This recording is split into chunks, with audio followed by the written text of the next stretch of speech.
Ma sœur pointait un pistolet sur moi et dit « Signe les papiers, ou sinon ». Mon père regardait en silence. Je n'ai pas signé. J'ai juste souri et dit « Regarde ça ». Elle l'a fait et a pâli. 5 secondes plus tard, il y a eu un bang retentissant. C'est là que la journée s'est terminée. Mais là où elle a commencé, cela ressemblait à rien de plus qu'une réunion de famille. Nous avions loué une petite maison à l'extérieur de Lyon, un endroit simple et pratique, avec des murs beiges, des chaises dépareillées et une table déjà dressée quand je suis entrée. Cela ressemblait un peu à la location de vacances de quelqu'un d'autre. Et je suppose que techniquement, c'est ce que c'était. Maman s'affairait dans la cuisine, déballant les courses de sacs en papier. Une baguette, une grappe de banane, de la charcuterie. Le genre de nourriture qu'on achète quand on veut donner l'impression d'avoir fait un effort sans vraiment cuisiner. « Salut, ma chérie », a-t-elle appelé, souriant trop joyeusement, comme si tout cela était parfaitement normal. Papa la suivait, portant une glacière avec la lenteur pesante d'un homme qui ne se presse jamais à moins d'y être obligé. Il m'a fait un signe de tête, ni froid, ni chaleureux, juste papa. Puis vint ma sœur, Amélie, lunettes de soleil, cheveux brossés à la perfection, parfum remplissant déjà l'air. Elle embrassa l'air à côté de ma joue. « Contente que tu aies pu venir, » dit-elle. Pendant un moment, cela semblait ordinaire, comme si peut-être c'était vraiment juste une journée en famille. Le genre où maman dispose trop de nourriture, papa s'assoit en bout de table et ma sœur parle de la circulation sur le trajet. Nous avons même fait une courte promenade avant le déjeuner. Le sentier derrière la maison faisait le tour d'un petit champ. Maman a montré quelques fleurs sauvages. Papa a fait un commentaire sur le temps et ma sœur a fait défiler son téléphone quand elle pensait que personne ne regardait. C'était le genre de promenade que font les familles quand elles ne savent pas quoi faire d'autre. J'ai répondu poliment à leurs questions, gardant ma voix légère. De l'extérieur, nous ressemblions probablement à une famille normale, passant un samedi normal ensemble. De retour à la maison, maman s'est affairée à disposer la nourriture dans les assiettes, sandwichs coupés en triangles, chips versés dans un bol, fruits empilés haut au centre. Elle en faisait toujours trop, même quand nous n'étions que 3. « Mange quelque chose, » dit-elle, poussant une assiette vers moi comme si c'était sa mission. « J'ai déjà mangé, » dis-je. Elle rit, mais je vis le frémissement dans ses yeux. Elle voulait que tout ait l'air parfait, même si ce n'était pas le cas. Nous nous sommes assis ensemble, papa en bout de table, maman à sa droite, ma sœur à côté de moi. Pendant un moment, les seuls sons étaient des fourchettes et des verres. Le genre de silence qu'on ne remarque pas jusqu'à ce qu'on réalise que personne n'a dit quelque chose de vrai depuis des minutes. Puis ma sœur parla, légère et désinvolte, comme si elle venait d'y penser. « Alors, vas-tu faire quelque chose d'amusant avec l'héritage ?» Le mot atterrit comme une pierre dans un étang calme. Maman baissa les yeux vers son assiette. Papa prit une gorgée d'eau. Les yeux de ma sœur restèrent fixés sur moi. Trop brillants, trop fixes. Je haussai les épaules. Je n'ai pas encore décidé. Son sourire tressaillit. Tu as des options au moins, plus que le reste d'entre nous. Papa s'éclaircit la gorge.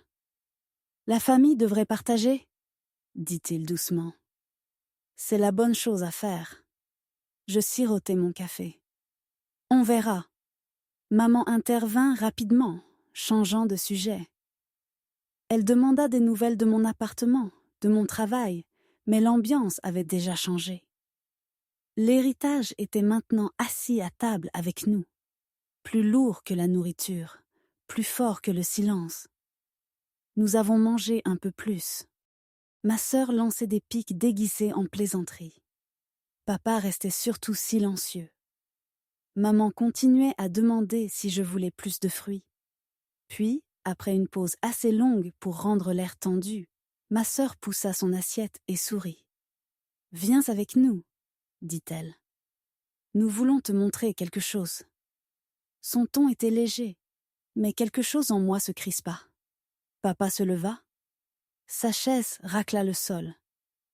Il ne croisa pas mon regard. Ils me menèrent dans le couloir, vers une chambre d'appoint. Pas de photos, pas de décoration, juste une table, 2 chaises et une pile de papiers qui attendaient au milieu. « Cela va tout simplifier, » dit ma sœur, glissant les papiers vers moi. Papa se tenait près de la porte, bras croisés, silencieux. Je m'assis, pris la première page, des mots juridiques empilés proprement sur le papier. Je passai à la 2e, puis à la 3e. Ma respiration ralentit. C'était une renonciation. Un document déclarant que je renonçais à tous les droits sur l'héritage et transférais tout à eux. Pas une part, même pas un partage. Tout. Je laissai échapper un rire sec. « Vous êtes sérieux ? Vous vous attendez vraiment à ce que je signe ça ?» Ma sœur ne broncha pas. « C'est ce qu'il aurait voulu. »« Vraiment ? » demandai-je. « Il vous a envoyé un mémo ?» La voix de papa était tranchante. « Ne sois pas difficile. »« Ce n'est pas difficile, » dis-je. « C'est ridicule. » Le stylo attendait sur la table. Ma sœur le poussa vers moi.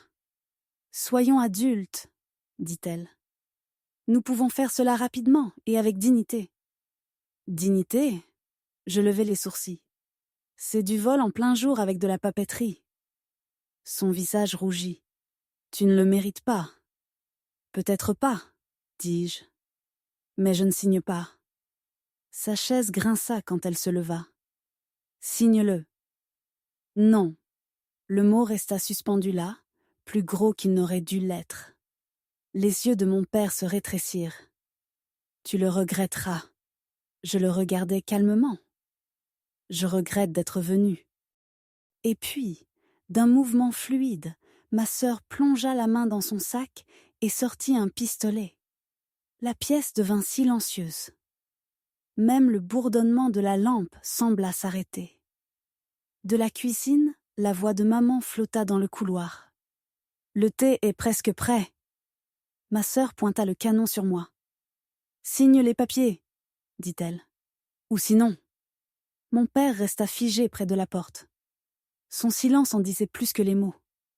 Je posai doucement le stylo. « Non, » dis-je encore. L'air était lourd, pressant contre ma peau. Puis je souris, petit, délibéré, et pointai au-delà d'elle vers le coin de la pièce. « Regarde ça. » Sa tête pivota. Papa suivit. Leurs yeux se posèrent sur le point noir dans le coin du mur.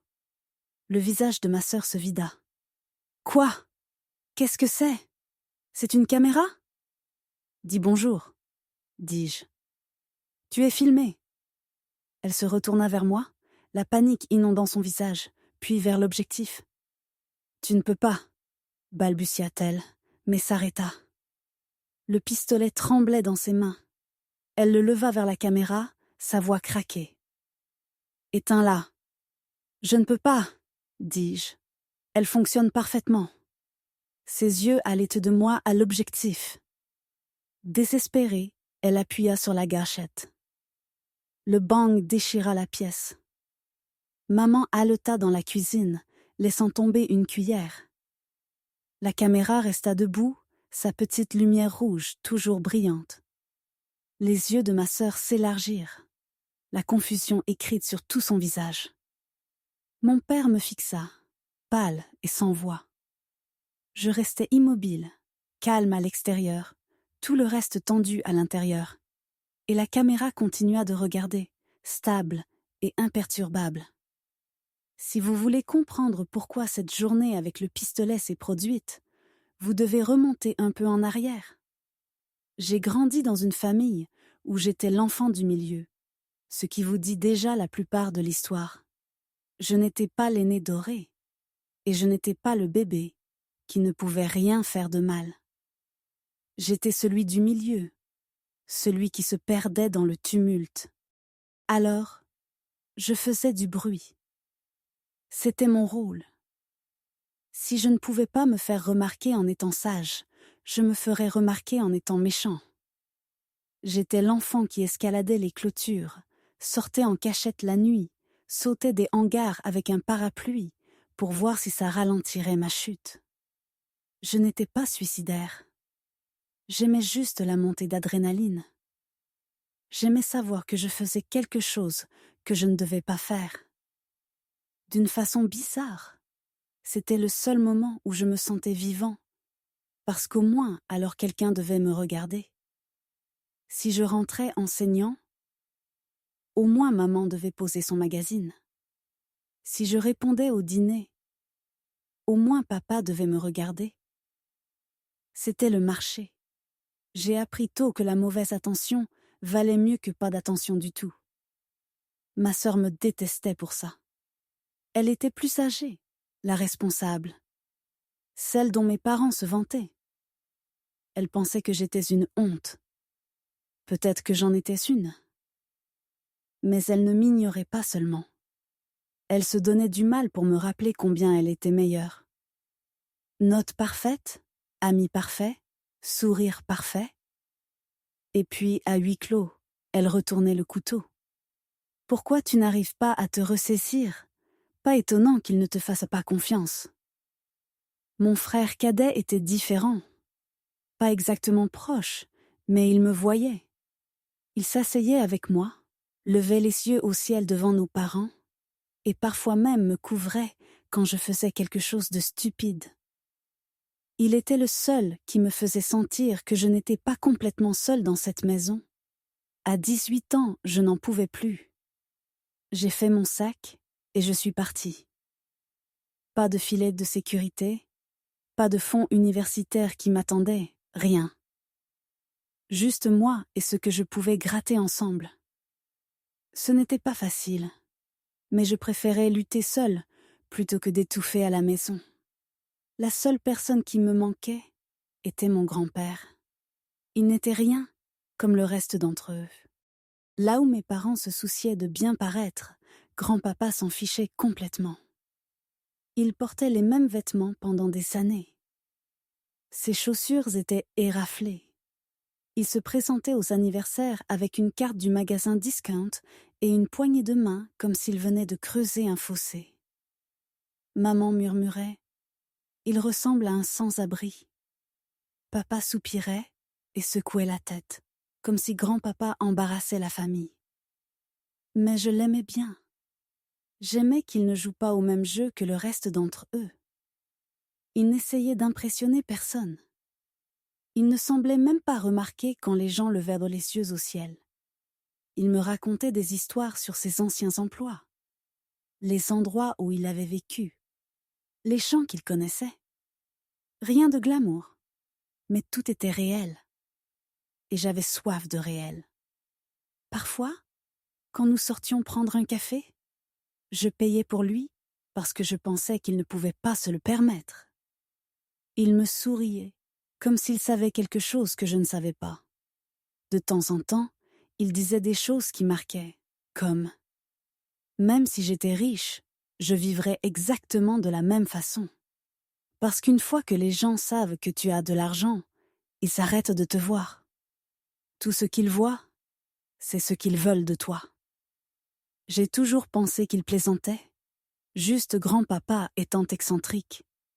Il a vécu jusqu'à 96 ans. Quand il est mort, ce n'était pas un choc, mais ça faisait quand même mal. Il avait été le seul dans cette famille qui me voyait vraiment. Alors quand nous avons été appelés pour la lecture du testament, je ne m'attendais pas à grand-chose. Aucun de nous ne s'y attendait. Grand-papa n'avait jamais eu l'air d'avoir quoi que ce soit. Mes parents y sont allés parce que c'était formel. Ma sœur y est allée parce qu'elle était curieuse. Mon frère y est allé parce qu'il le devait. Nous nous sommes assis dans le bureau du notaire, tous alignés sur des chaises raides. Le tapis sentait la poussière et le café. Ma sœur se pencha vers mon frère et chuchota. « Qu'est-ce que tu penses qu'on va avoir? Ces vieux pantalons?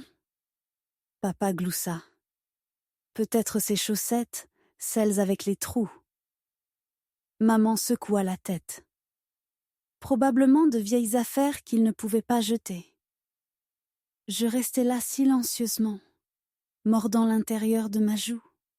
Ils avaient passé des années à se moquer de lui. Et les voilà, toujours en train de le faire, même après sa mort. Le notaire entra avec un dossier. Il s'éclaircit la gorge et commença à lire. Votre père, votre grand-père, a exprimé ses dernières volontés dans ce document. Personne ne se pencha en avant. Ma sœur vérifiait ses ongles. Maman bougea sur sa chaise. Papa soupira. Puis le notaire dit mon nom. Il souhaitait laisser son patrimoine à sa petite-fille, Claire. La pièce se figea. Ma sœur cligna des yeux, puis éclata de rire. Elle? Quoi? Sa collection de tasses à café? Papa fronça les sourcils. Qu'est-ce qu'il lui a laissé exactement? Le notaire ajusta ses lunettes. Tout. Silence. On aurait pu entendre respirer le tapis. Ma sœur ricana. Tout? Quoi? Quelques centaines d'euros? Le notaire regarda ses papiers. Le patrimoine est évalué à environ 8,5 millions d'euros. Les mots restèrent suspendus là, comme une mauvaise blague que personne ne voulait revendiquer. Maman haleta. Papa se redressa. Ma sœur secoua la tête. C'est impossible, claqua-t-elle. Il n'avait rien. Il portait la même chemise pendant 10 ans. Il a investi, dit calmement le notaire. Pendant des décennies, des montants modestes, une croissance constante, des intérêts composés au fil du temps. Cela s'est construit en une fortune substantielle. Le visage de papa devint rouge. C'est scandaleux, je suis son fils.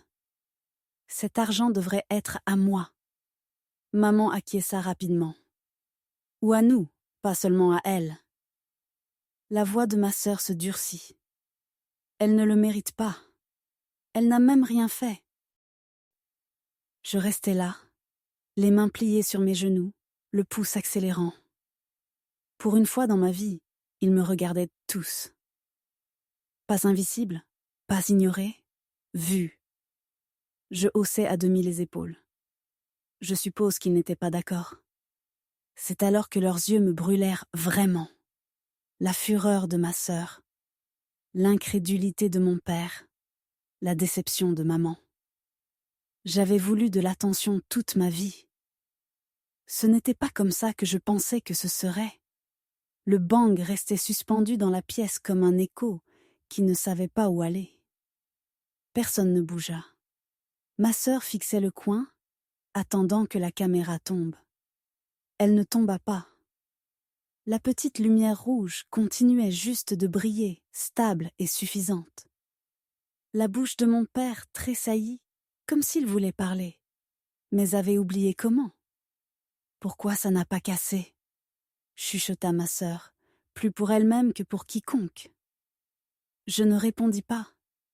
Parfois le silence dit plus qu'un sermon. Sa prise se resserra. Un autre coup retentit dans la pièce. La lampe vacilla. L'air sursauta et pourtant la caméra ne bougea pas. Elle baissa le pistolet, respirant vite. Qu'est-ce qui ne va pas avec ce truc? Beaucoup, dis-je, mais pas ce que tu penses. C'est alors que les pas arrivèrent. Fermes, lourds, trop contrôlés pour être de la famille. La porte s'ouvrit brusquement et 2 hommes entrèrent. Pas d'uniforme, pas de parents.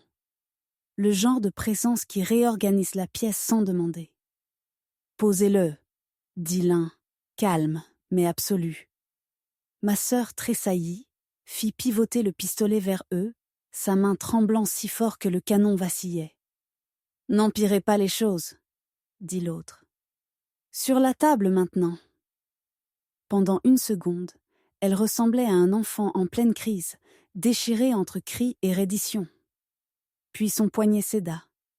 Le pistolet cliqueta sur la table. Un garde le saisit, le glissa hors de portée et lui mit les menottes rapidement et proprement. L'autre posa une main ferme sur l'épaule de mon père. Il se figea. La pièce exhala pour la première fois en minutes. Je regardais ma sœur, les yeux écarquillés et acculés. « Tout est enregistré », dis-je tranquillement. « Tu ne t'en sortiras pas comme ça ?» Elle me lança un regard noir, les mots prêts, mais inutiles. Et c'est là que je vais marquer une pause et expliquer. Pas à eux, à vous. Parce que vous vous demandez probablement comment je savais. Comment je ne tremblais pas de terreur quand ma sœur a sorti un pistolet sur moi? Comment je suis restée stable pendant que mon père jouait la statue? La vérité, c'est que j'ai tremblé, juste pas là où il pouvait le voir. Quelques jours plus tôt, mon frère cadet m'avait appelé. Sa voix était tendue, nerveuse. Il dit qu'il avait entendu quelque chose. Mes parents et ma sœur qui parlaient. Il n'a pas donné de détails. Ne voulait pas être entraîné là-dedans. Mais il m'en a dit assez. Assez pour que je me fige. Assez pour que je sache. Je ne voulais pas le croire. Je me suis dit qu'il n'irait jamais aussi loin. Mais au fond, je savais de quoi ma famille était capable. Et je l'admets. Une partie de moi voulait les tester. J'ai toujours été comme ça. Quand j'étais enfant, je sautais des hangars avec des parapluies, juste pour voir s'ils ralentiraient ma chute, escaladais des clôtures, parce que quelqu'un m'avait dit de ne pas le faire. J'aime la montée d'adrénaline. J'aime le danger. Quand vous avez été invisible toute votre vie, vous poursuivez tout ce qui fait que les gens vous regardent. Alors, oui, j'y suis allée parce que je voulais voir. Et parce qu'une petite partie de moi espérait peut-être que j'avais tort, qu'il s'agirait comme des êtres humains décents pour une fois, que peut-être nous mangerions les sandwichs de maman, nous disputerions pour rien, et appellerions ça une journée. S'il m'avait ne montré de la gentillesse, peut-être que j'aurais partagé une partie, peut-être. Mais je n'allais pas jouer ma vie sur cette chance. Alors j'ai engagé des professionnels. Pas la police, sécurité privée. 2 hommes qui savaient ce qu'ils faisaient. Ils m'ont dit de ne pas s'y aller, m'ont dit que c'était imprudent, que ça n'en valait pas la peine. J'ai dit que j'y allais quand même. Alors ils m'ont soutenu. Ils sont entrés tôt, ont inspecté la maison, installé des caméras cachées. Pendant que je me promenais avec ma famille dehors, ils ont vérifié chaque coin et ils ont trouvé le pistolet. Ils ne l'ont pas pris. Ils n'en avaient non pas besoin. Ils se sont juste assurés qu'ils ne tireraient pas comme ma sœur s'y attendait. Quand elle a appuyé sur cette gâchette, tout ce qu'elle a eu, c'était du bruit et de la fumée. Puis ils ont attendu dehors, prêts, écoutant, regardant. Alors, non, ce n'était pas de la chance, pas un miracle, pas le destin. C'était planifié, chaque seconde.